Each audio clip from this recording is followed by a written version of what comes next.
நான் ஃப்ரெண்ட் வீட்டுக்கு போறேன்னு அம்மா கிட்ட போய் சொல்லிட்டு வந்திருக்கேன். பட் நம்ம இன்னைக்கு அந்த மலை மேல ஏற போறோம். என்னோட ரொம்ப நாள் ஆசைங்க. பாதை ரொம்ப சின்னதா இருக்கு. கொஞ்சம் ஸ்லிப் ஆனாலும் போச்சு. ஆனா நான் இந்த மலையில ஏற வந்திருக்கேன். சோ பயப்படக்கூடாது. பாதை ரொம்ப செதஞ்சிருக்கு. ஒரு சின்ன தவறும் நடந்தாலும் போச்சு. ஐயோ, ஸ்லிப் ஆகிடுச்சு. Oh my.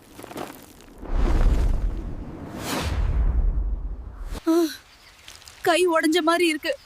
ரொம்ப வலிக்குது. என்னால முடியல. காலையும் மடக்க முடியல. ஆனா இங்க படுத்தே இருந்தா தப்பிக்க முடியாது. சீக்கிரம் எழுந்திருக்கணும். இங்கேயே நின்னா தப்பிக்க முடியாது. ரொம்ப தாகமா வேற இருக்கு. வாய் முழுக்க வறண்டு போச்சு. இந்த ஓட தண்ணி தான் இப்போ என்னோட உயிர்.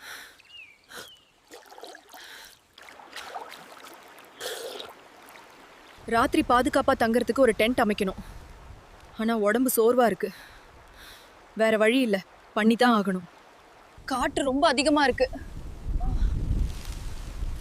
ராத்திரி குளிர்ல இருந்து இந்த கூடாரம் தான் என்னை காப்பாத்த போகுது. இருட்ட ஆரம்பிச்சதும் ரொம்ப பயமா இருக்கு. காட்டு விலங்குகள் வேற சத்தம் போடுது.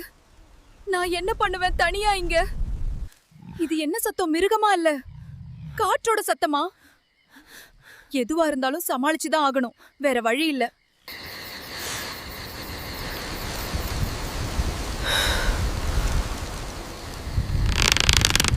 ரொம்ப பசிக்குது.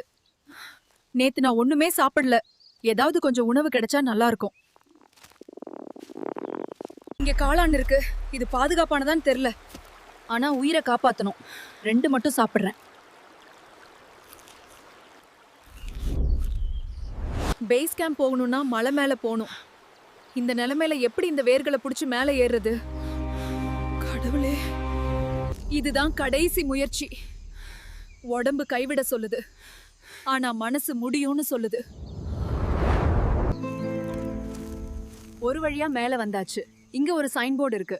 இன்னும் 2 கிலோமீட்டர் தான் பேஸ் கேம்ப். ஒரு வழியா பேஸ் கேம்ப் வந்தாச்சுங்க. ஒரு விஷயம் மட்டும் புரிஞ்சுக்கிட்டேன். வாழ்க்கைய ஒருபோதும் லேசா எடுத்துக்க கூடாது. நான் வீட்ல போய் சொல்லிட்டு மலையேற வந்தேன். நான் பட்ட கஷ்டத்தை பாத்தீங்கல்ல. வீட்டுக்கு தெரியாம எங்கேயுமே நம்ம போக கூடாது.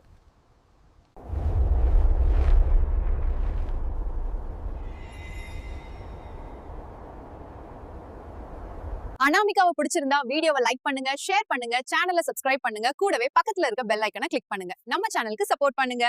பாய்.